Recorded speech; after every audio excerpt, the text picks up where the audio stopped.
saludo a quien aceptó este contacto para la mañana de Televisión Universitaria, el doctor, abogado constitucionalista y docente también, Israel Quino, está con nosotros. Doctor, muchísimas gracias. Hay que analizar algo que ayer se conocía a través de los medios de comunicación, que el Tribunal Constitucional Plurinacional se pronunciará sobre la personería jurídica del movimiento al socialismo luego del 18 de octubre, después de las elecciones. Doctor, bienvenido. Estimada María René, muy buen día, agradecido por la comunicación. Y en razón de esta última coyuntura emergente a raíz de un nuevo pronunciamiento del Tribunal Constitucional Plurinacional, pues se refuerza la tesis que la compartíamos hace un par de semanas. Estamos en este tiempo de transición en el gobierno de los jueces, porque nuevamente el Supremo Contralor de nuestra Constitución va a definir temas emergentes de la coyuntura que por supuesto van a ser trascendentales.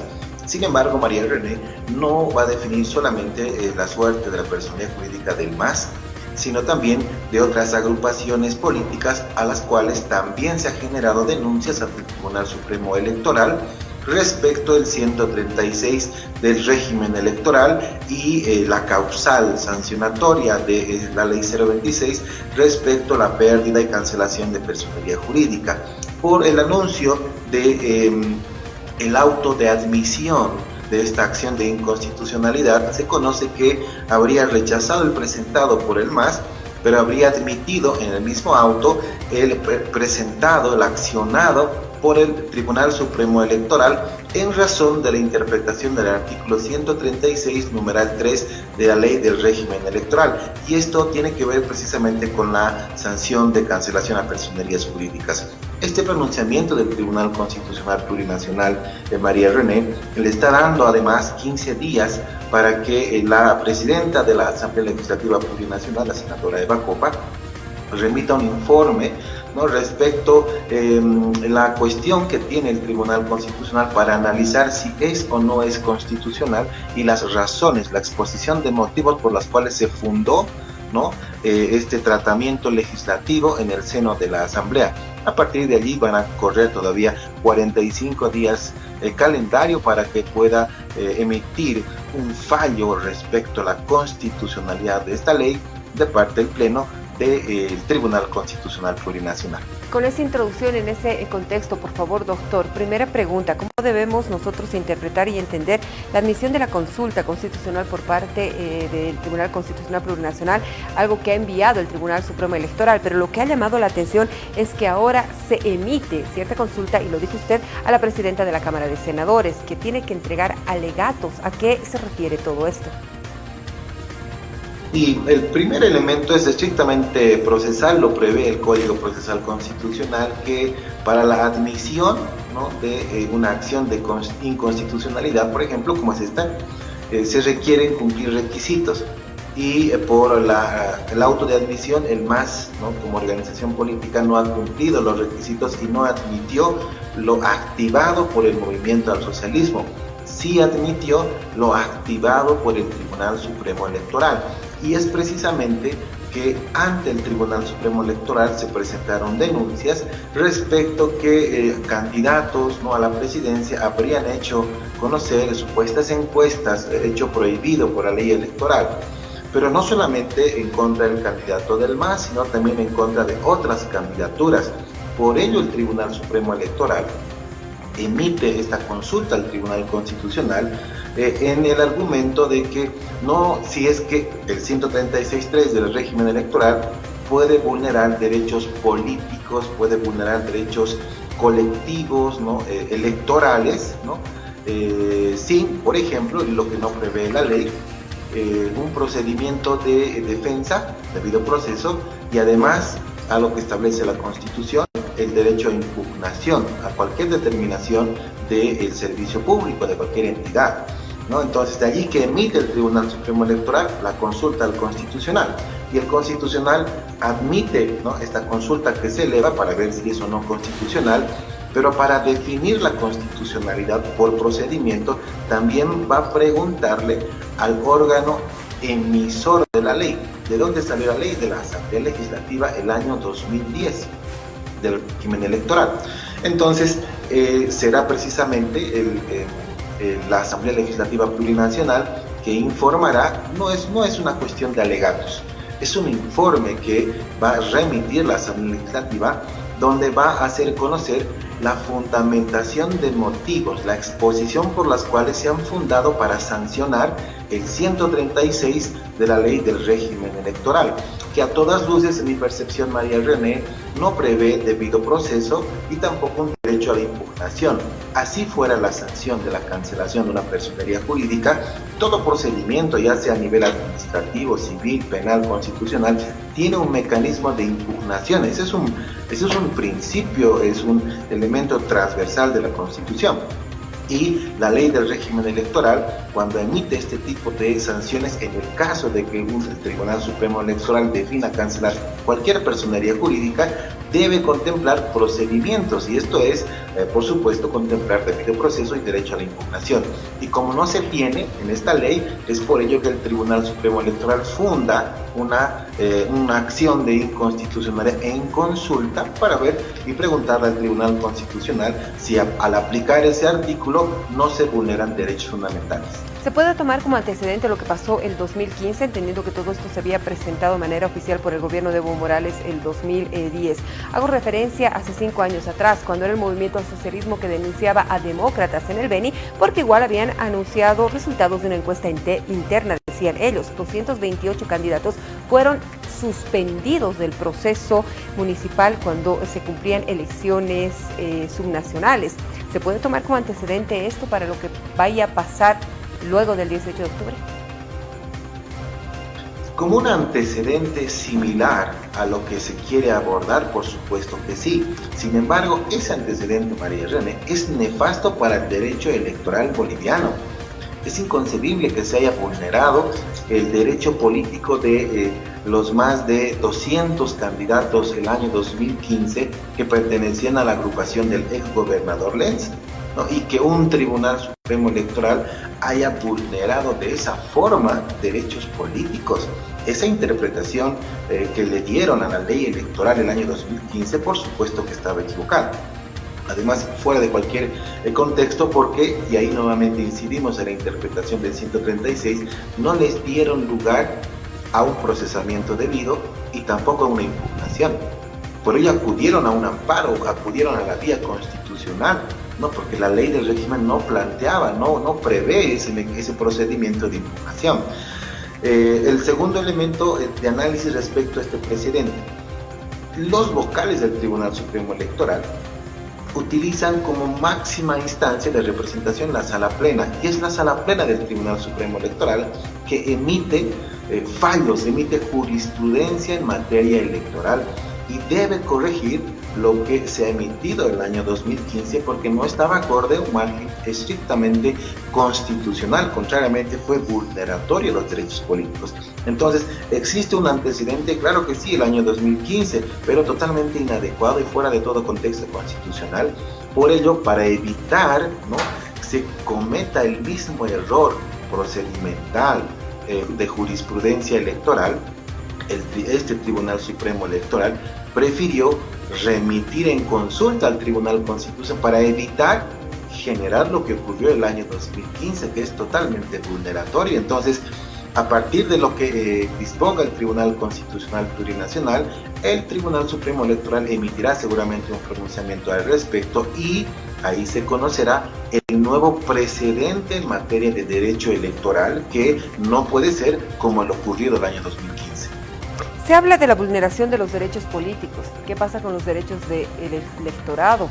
Que bueno, es algo que está en la Constitución Política del Estado, irrenunciable además, y sobre todo en esta coyuntura que vive nuestro país. Sí, es importante que el elector, ¿no?, es quien define, ¿no?, su preferencia política, ya sea como militante, simpatizante o como elector que en el momento de asistir a la urna define el voto, ¿no? Por otro lado, seguramente están los elegibles, ¿no?, derechos políticos de los candidatos. Pero también la ciudadanía, el electorado, tiene ese derecho político de elegir. ¿Qué ocurriría? Por ejemplo, y esto hay que también explicarlo, María René, cuando el Tribunal Supremo Electoral funda la consulta, no lo hace específicamente en virtud al movimiento al socialismo. Existen cuando menos 3 denuncias similares respecto el haber hecho público los resultados de determinada encuesta. Imagínense si el Tribunal Supremo Electoral aplicaba para el MAS o aplicaba para las otras 2 agrupaciones. Entonces nos quedábamos sin partidos políticos. Entonces allí también se detectaba la vulneración de derechos políticos, no solo del candidato, sino de los electores, porque ¿por quién íbamos a votar?, ¿no? De allí el elemento estrictamente de resguardo al interés superior, que es por supuesto del pueblo boliviano, del elector que el siguiente 18 de octubre va a asistir a las urnas a votar. Un elemento más, si me permites, María René, de carácter estrictamente técnico. Esta previsión del 136 del régimen electoral establece que se sanciona con la cancelación de una personería jurídica cuando determinado candidato hace conocer encuestas. Pero esas encuestas también obedecen a un elemento estrictamente técnico-científico. Por ejemplo, la muestra estadística, el tiempo en el que se releva la información, el cuadro de muestra de ingreso y salida de datos, es decir, cuáles son las proyecciones, los cuadros, el tiempo de relevamiento, el margen de error, ¿no? El relevamiento departamental, el nacional y el de los demás, de las demás agrupaciones. Entonces obedece, ¿no?, a un criterio científico, estadístico. Y creo yo que por lo que hemos conocido, tanto por el candidato del movimiento al socialismo como de otros candidatos, no ha existido ese criterio científico que funda una muestra estadística para que se haga conocer la proyección de intención de voto. No ha sido en un carácter estrictamente técnico, científico, estadístico la forma en la que se ha difundido determinado estudio de opinión, ni en el caso del MAS, ni en el caso de las otras agrupaciones políticas. Entonces, tampoco existía, en mi entender, elementos fundantes para que se pueda cancelar una personería jurídica, inclusive interpretando el 136, porque la acción no se adecuó, no hubo, si se quiere, el delito electoral, cumpliendo, por supuesto, los procedimientos debidos en el momento en el que emergió esta coyuntura. Pero hoy la respuesta final la va a tener el Tribunal Constitucional Plurinacional, que en cuanto a plazos, María René, no se va a pronunciar hasta el 18 de octubre, donde no es el día de los comicios, y si existe segunda vuelta, ¿no?, por como estamos viendo ya 4 muestras estadísticas en lo que va del año, es probable que exista una segunda vuelta, pero así exista la segunda vuelta, tampoco van a alcanzar los días, el tiempo y el plazo debido hasta que finalice el proceso eleccionario. Yo con total certeza me animo a proyectar aquello. No va a haber un pronunciamiento del Tribunal Constitucional Plurinacional hasta que se elija, hasta el día después del acto solemne de transmisión del mando presidencial. Bueno, será la siguiente pregunta, ¿no? ¿Qué iba a pasar si es que Bolivia llega a una segunda vuelta en estas elecciones generales? Entendiendo de que se estarían cumpliendo las mismas también a final del mes de octubre, y hasta ahí deberíamos haber conocido ya el pronunciamiento del Tribunal Constitucional Plurinacional. Se hacía referencia también a que esta no solamente es la figura del movimiento al socialismo, sino se había presentado denuncia, el MAS presentó denuncia en julio de esta gestión ante el Tribunal Supremo Electoral, por ejemplo, contra Comunidad Ciudadana, contra Creemos, y antes que se disuelva, contra también Juntos. ¿Qué va a pasar con todo ello? En el caso de la disuelta agrupación o alianza política Juntos, el Tribunal Supremo Electoral, independientemente de lo que diga el Constitucional, no va a emitir ningún pronunciamiento más, porque ya ha definido en términos jurídicos, ¿no?, la disolución de la agrupación. Respecto a Creemos, Comunidad Ciudadana y el MAS, esa situación respecto a las denuncias que se activan, no se activan de oficio, sino que activan denunciantes ante el Tribunal Supremo Electoral. Se esperará el pronunciamiento del Tribunal Constitucional, que va a salir, María René, después que se transmita el mando presidencial. No puede salir antes porque el propio Tribunal Constitucional va a evaluar el elemento político, social, estrictamente jurídico, pero además el de carga procesal. Y existen una serie de acciones de inconstitucionalidad admitidas en el Tribunal Constitucional Plurinacional que todavía no han sido resueltas. Te señalo una nada más, es de febrero de este año, respecto a la Ley de Cumplimiento de Derechos Humanos, que ha sido admitida por el Tribunal Constitucional Plurinacional, pero hasta la fecha no ha emitido un pronunciamiento. Y ya son exactamente 8 meses, ¿no?, en el que no ha emitido un pronunciamiento al Tribunal Constitucional de una acción de inconstitucionalidad. Entonces, por el elemento de carga procesal, es muy probable que tal vez al final de este año, ¿no?, o tal vez en la siguiente gestión, recién emita el criterio de constitucionalidad del 136 de delitos electorales respecto a la ley 026 del régimen electoral. Antes no lo va a hacer. Y después que se pronuncie el Tribunal Constitucional Plurinacional respecto a la constitucionalidad o inconstitucionalidad del 136, recién el Tribunal Supremo Electoral podrá emitir algún tipo de pronunciamiento, que es poco probable vaya en la línea de la cancelación de personerías jurídicas de ninguna de las 3 agrupaciones políticas que todavía van a seguir continuando jurídicamente, ¿no?, como agrupaciones políticas van a continuar. Es poco probable que se cancelen sus personerías jurídicas. Quizás emita algún pronunciamiento administrativo de sanción pecuniaria, ¿no?, en una sanción en dinero respecto a algún tipo de falta que haya detectado, y no así delito electoral como tal. Que ha quedado claro, doctor. Quiero agradecerle por ese contacto comenzando esta jornada, comenzando este mes, y sabe que lo vamos a convocar en nuestras próximas ediciones también. Nos quedamos con todo ello, vamos a estar atentos a ver qué es lo que pasa, y creo que ha quedado claro todo este tema que ha llamado la atención también de la sociedad en general. Gracias, doctor. Agradecido por la comunicación, estimada María René. Bendiciones en sus hogares. Buenos días. Igualmente para usted. Comenzamos la mañana de esa manera, con el análisis correspondiente de qué es lo que va a pasar. Oscar, nos quedamos con las palabras del experto, docente, además abogado constitucionalista, haciendo referencia a que habría que esperar qué decisión toma el tribunal, y podría ser una sanción pecuniaria, cierta cantidad de dinero que tendrían que pagar las agrupaciones o partidos políticos.